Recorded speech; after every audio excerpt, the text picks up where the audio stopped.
How I'm going to weld this is I'm going to weld this top piece. I got my helium on, and we'll show you how fast this baby goes.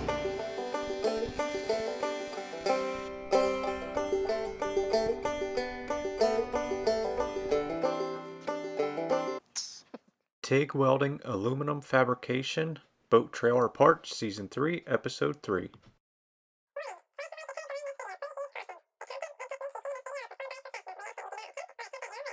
Minute job of the day. Let's see if we could squeeze this in really fast. We got about an hour left, maybe.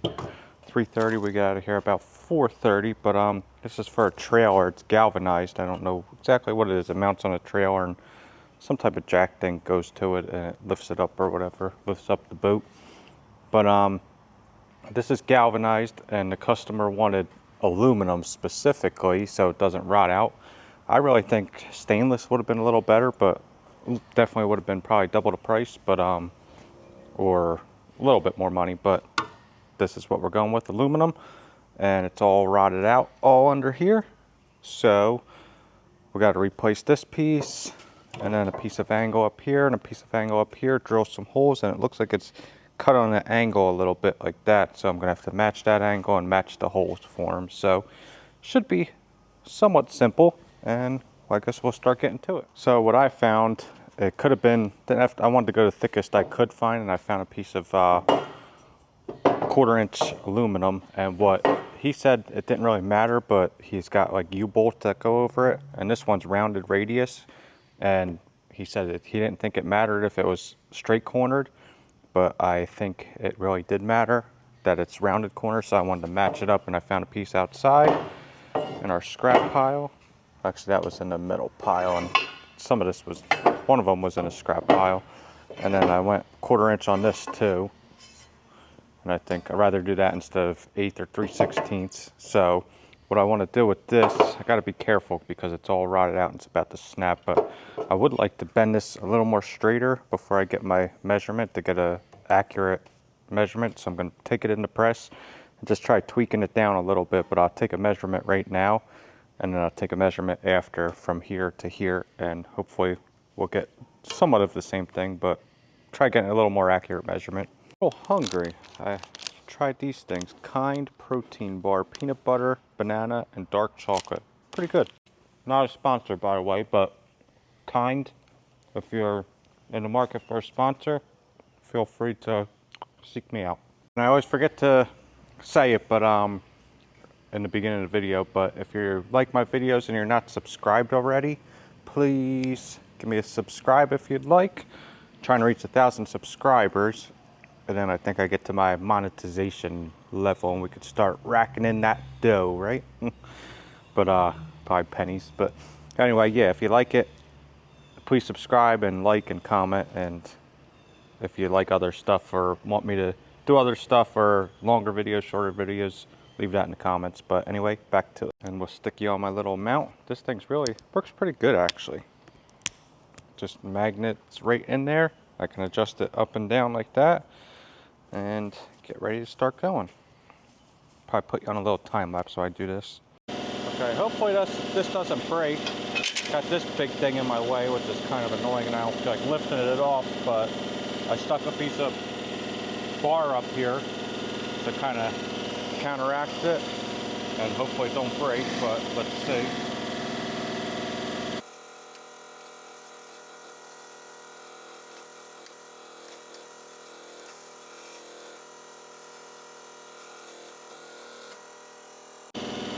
Look like somebody overbroke something. Squish that tubing, no problem.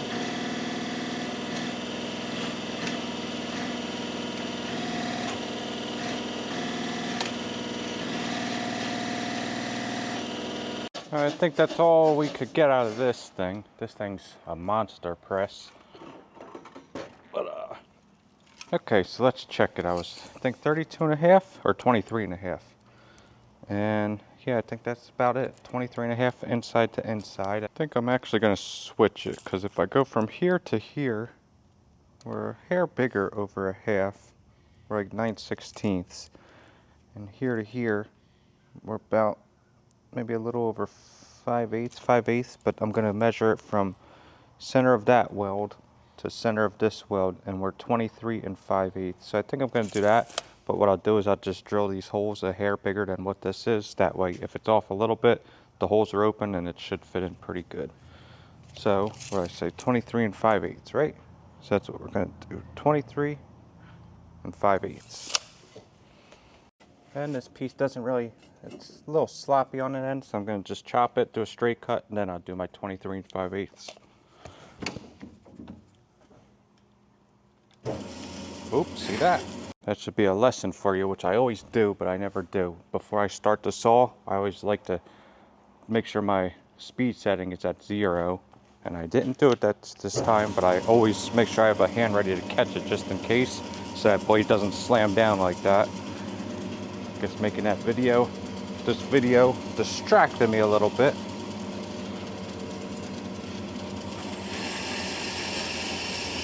Show you my little way I like to measure too. I like these little small tape measures, the auto locks especially, the little 12 footers for the shop, because I do stuff that's under like 6 foot or so a lot. But my tape measure up like that to the end of the saw blade, and 23 5/8 like that. Lock it down, measure it again, just double check it after it's locked down just in case it didn't move. It's good.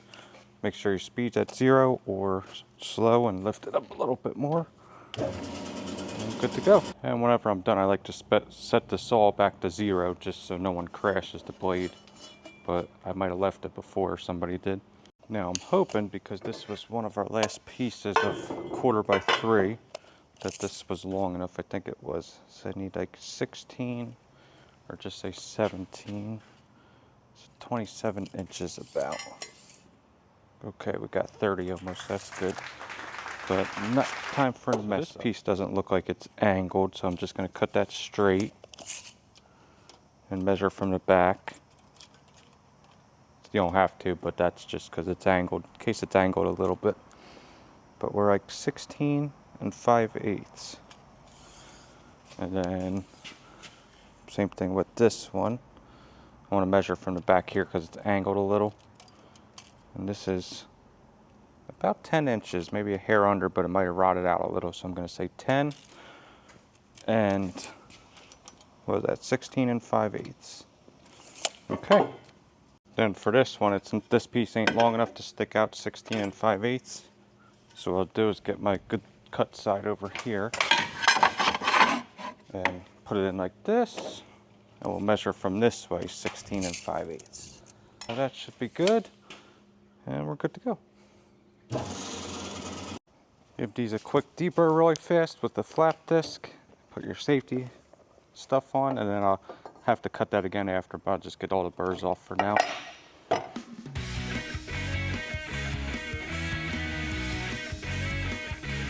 This is pretty thick stuff, 1/4 inch, so I just put a bevel on the top and bottom of each side, so that way, like that, if they want to grind it down they can, if not, but it's thicker stuff, so it'll make it a little stronger. Insides it doesn't matter because you can't bevel that down or anything. So now, start on my little piece. So what I'm going to use to find my angle and measure it is this, I don't know what you want to call this thing, little angle finder thing.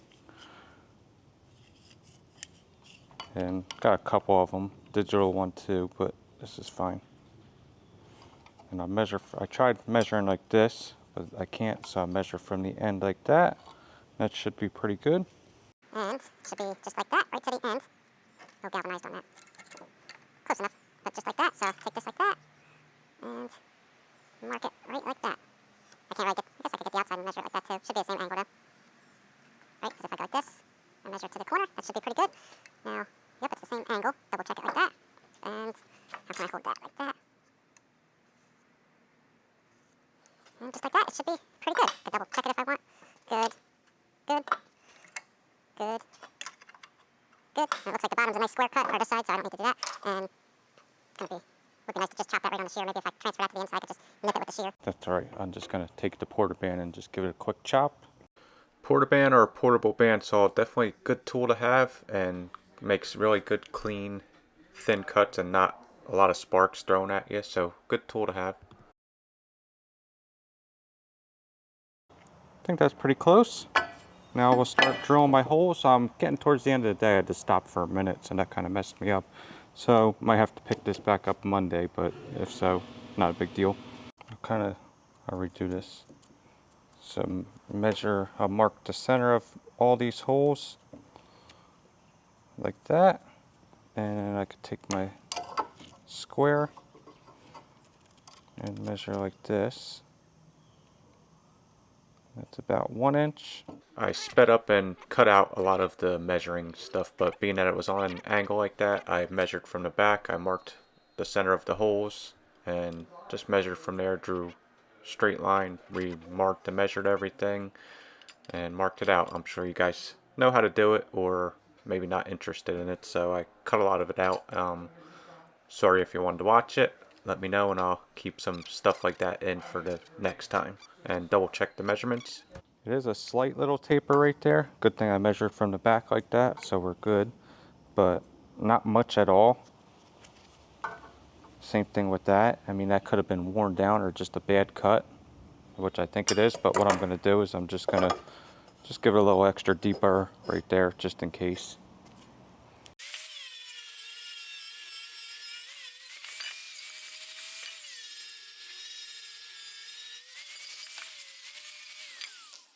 That should be pretty good. If it doesn't fit, we can always grind it a little bit more. He lives just right down the road, he said. Because he was thinking he might need to add another plate to make it a little stronger after that in the long run. So if it doesn't fit, but it should. I think it was just off cuts, whoever cut that. So now I'll get ready to start drilling it, but we're towards the end of the day. So I'm going to save that for Monday and start wrapping it up. So that's pretty much so far right now. I think I'm about 20 minutes-ish into this, give or take. So that's it. Monday we'll drill some holes and just weld that piece on like that, and it should be ready to go. And then I'll clean up this piece. Before I weld everything, I'll just give this stuff a cleaning with this aluminum cleaner that we have. Welds better and it just makes it look better. But me, I'm gonna put all my tools away that I'm using right now and straighten stuff up that way. It's a little straighten up all my stuff and I could start fresh again.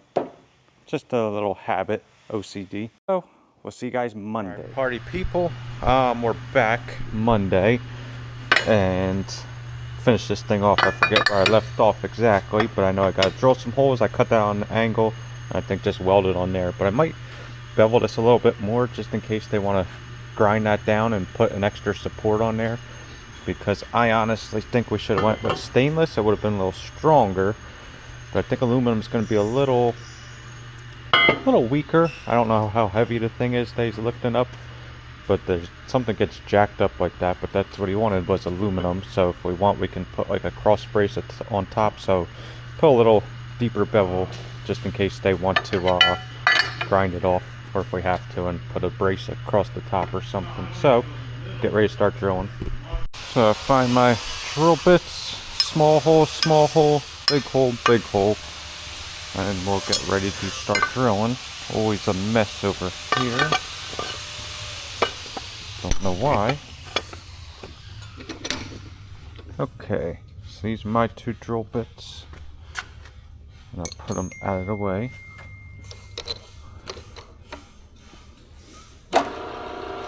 Make sure it spins freely.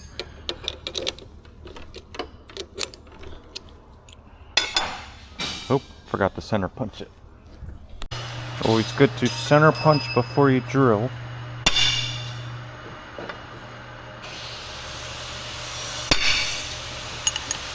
Now what I like to do is put my stuff back when I'm done. That way I know where it's at and I don't gotta do that after this, because I was hammering on it, which I shouldn't have been, but no one else takes care of it, right?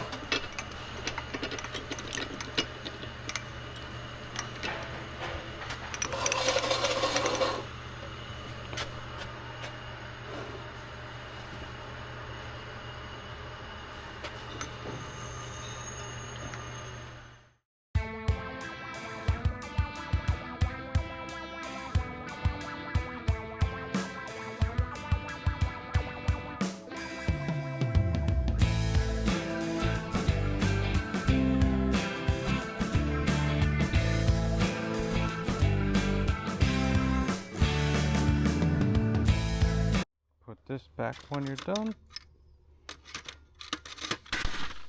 Ta-da! Now for deburring, you could take just a bigger drill bit, something that's decently sharp, like that, just say, and lightly go over it with a drill or drill press. That should work pretty good. So let's see.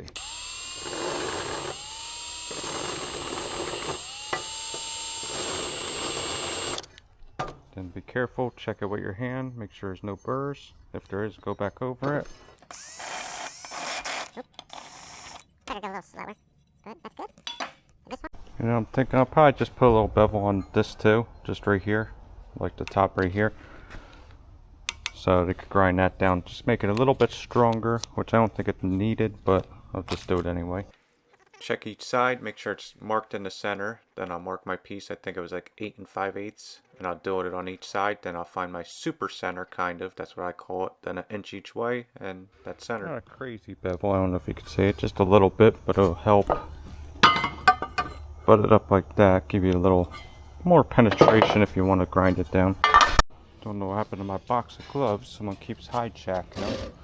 Gotta make a little stash so no one steals them on me. Box in the office, but then you just gotta go in there, grab some.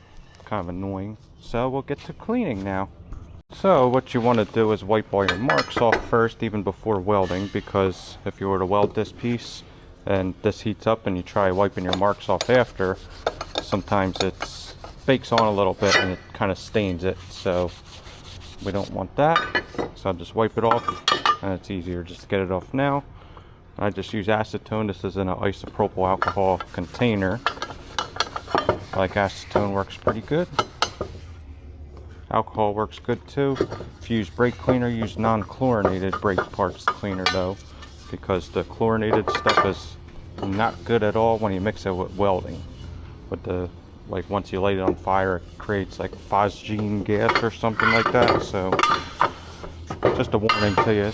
All right, Star Bright Ultimate. I don't know why I said that. Aluminum cleaner restore. Works pretty good. You just gotta spray it on dry, wash it a little bit, let it sit for a couple seconds. Don't let it dry on there.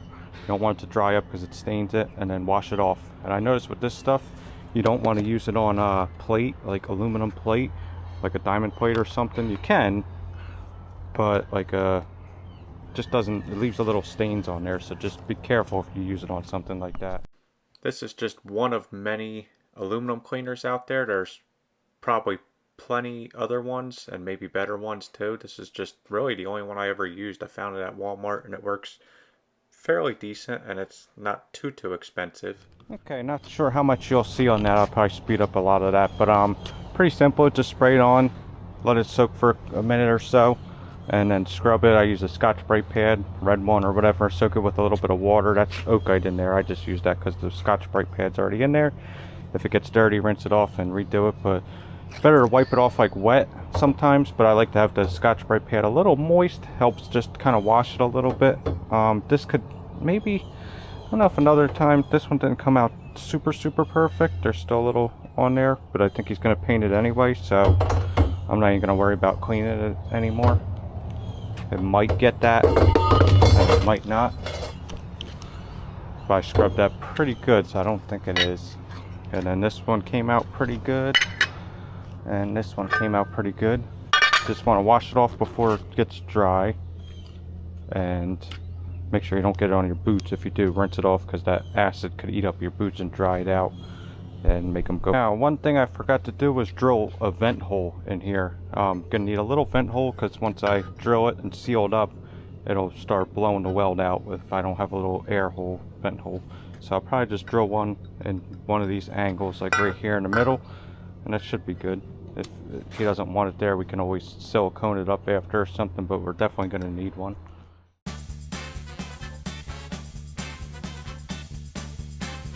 Alright, pretty simple. Got my marks marked out. My holes drilled right.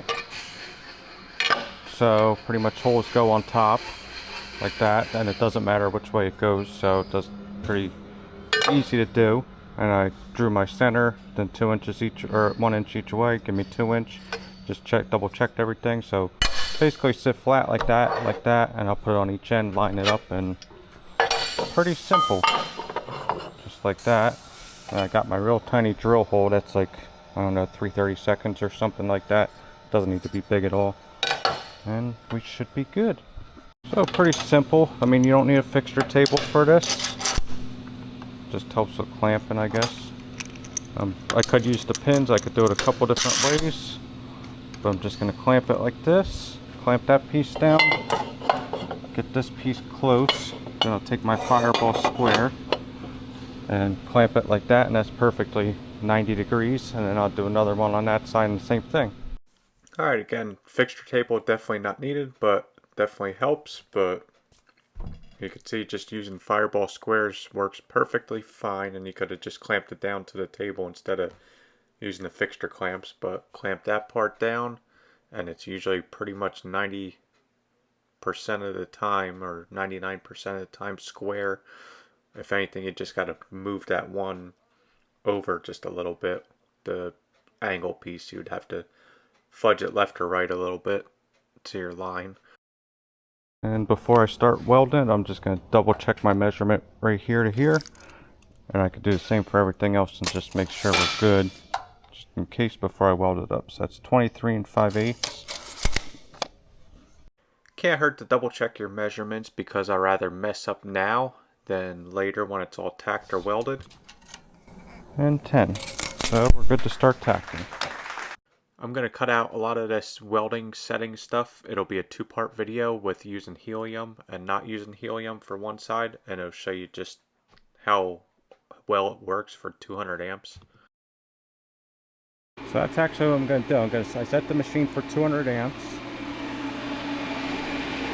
And we'll just run 15 CFH about on regular argon. No helium right now. I shut that back off. I'll show you guys. And this could actually be like a 2 video thing on how much helium helps. But 200 amps, and we'll see how good it tacks and maybe welds, and we'll go from there. Then another trick too you could do is, if you need a little more amperage, you can turn your AC frequency down to like 60 hertz. Your tungsten will get a little ball faster instead of staying sharp. But if you turn that down a little bit, you'll get a little bit more amperage out of your machine. So that's another little tip for you. Tungsten was that green CK Worldwide laser tungsten. I'm using 1/8 inch tungsten, number 6 cup, and just like that. And then I'm going to use 5356 wire just because it's saltwater stuff and be a little stronger and corrosive resistant.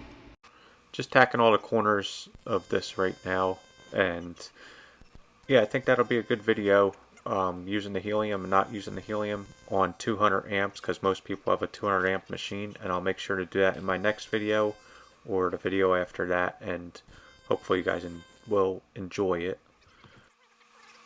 How I'm going to weld this is I'm going to weld this top piece first, then this top piece, then flip it, do the other piece, and then I'll do the insides after, because it takes more heat to weld the insides, and I always like to weld the insides last so it doesn't warp as much. I feel like it can't really warp as much going this way, so if anything, do it like that. I'd rather a little weld on there, make it a little stronger. So plus, if you don't have as much amperage to work with, it's easier to heat up your part like that instead of the inside. It's a lot harder to heat up first, so we'll start with that.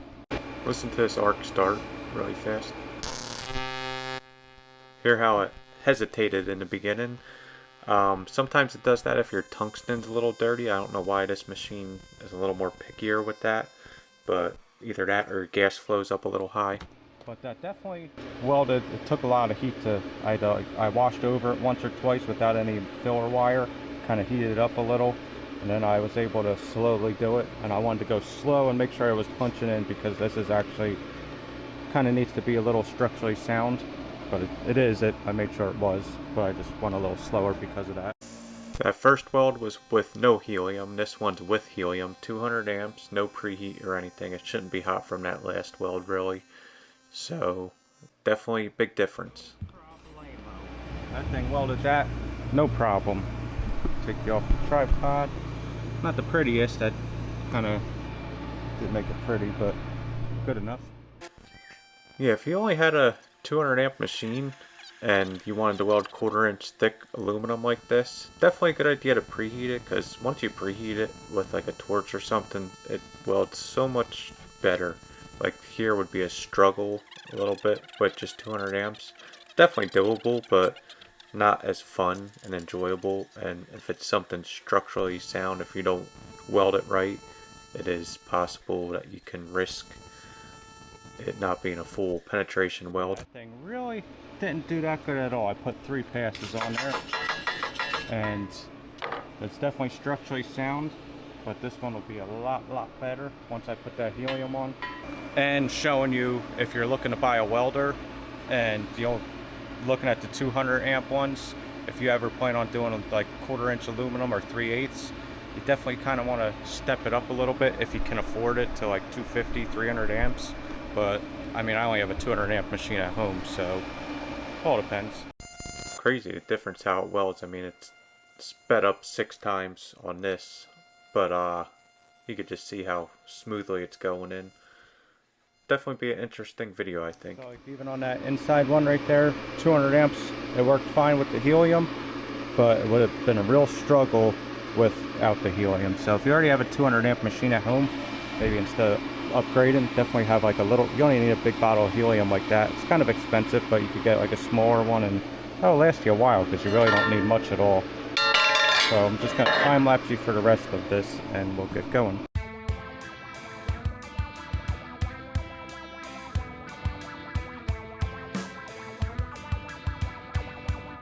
So that's it. You definitely want to make sure you shut your helium off though, because that's expensive and you don't want that to go to waste. Shut my valve, set your flow back to whatever you wanted at, unless you're still going to use that, but that's it. And there you go. Okay, so we are done, and I'll show you guys the final results right here. I think it came out pretty good. This one pass, I actually just went back over and kind of fused over it, which I don't like doing, but it was a little ugly and I wanted to just melt it in better. But everything else, that came out good. That came out good. That was just a regular helium. And what I did do, I bumped it up to 250 amps with the helium on the inside, which I probably didn't even need helium. I could have just ran it 300 and whatever amps I wanted and would have been fine, but the helium definitely helps, and it just sinks right in. It's just so much nicer. You could weld that as if it was like stainless and just buzz right by with it. But it came out pretty good, I think. Nice and in there pretty good. Definitely structurally sound, and that's just a little glimpse of that for you. But not too shabby. So it should be pretty good. And that's what it looks like, kind of matched up to the opposite, or the other one. I mean, it's obviously flipped, so the holes aren't going to match up, but looks pretty close to me. So out with the old, in with the new. And hopefully that aluminum works for him, but if not, I guess we'll find out. But I told him steel or galvanized or stainless would probably be better, but he wanted aluminum, so we'll see. If we have to, we'll put a little support on it for him if he wants in the future. We'll see after he starts jacking the thing up and if it starts bending a little bit. So that's pretty much it. And of course, now this thing's super hot, where it would probably weld okay with the 200 amps without the helium. But that's it for you guys. Hopefully you guys enjoyed that little video. That was a little demonstration of helium 200 amp machines and little tricks that you could do to work around it, or whatever you guys have. So, and my little project that I had. So I might turn this into a little 2-part series, maybe make it all one big video and have that helium as an extra thing. Not really sure. We'll see how long the video is, but anyway, hopefully you guys liked it. Subscribe if you not and you like the videos. A like and a comment. Let me know your little tips and tricks and what type of machines you guys are working with, if you do a lot of helium or thicker aluminum or whatever you do. Curious to know. And I think that's it, and we'll see you guys on the next one. Wojnarski, over and out. And also that little weep hole right there, that helped a lot. Didn't blow out the weld or anything, so doing that helps. And if you want, you can little silicone patch it, or you could try welding it back up once that part cools down. Sometimes it works, sometimes it doesn't, but that's up to you. And I forgot to tell you guys the time. I think it was about an hour and a half maybe for all that, give or take. But I was doing the video in and stuff, so maybe give or take. So that was that. A tip for you guys too: when you're done, I like to clean my stuff up and organize all my clamps how they're supposed to be, like that, and clean up the top, put my machine away. Just me, but I like to, because now I see a little mark like this. I really hope that that torch isn't leaking from something, but it wasn't me. And that's a brand new torch, only like a month old, so I really hope that's just sweat from the moisture in the air, but that would not be fun. It would be kind of a shame.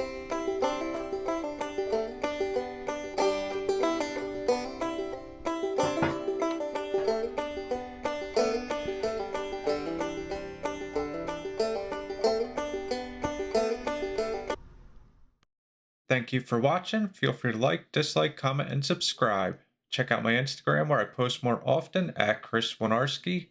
See you on the next one.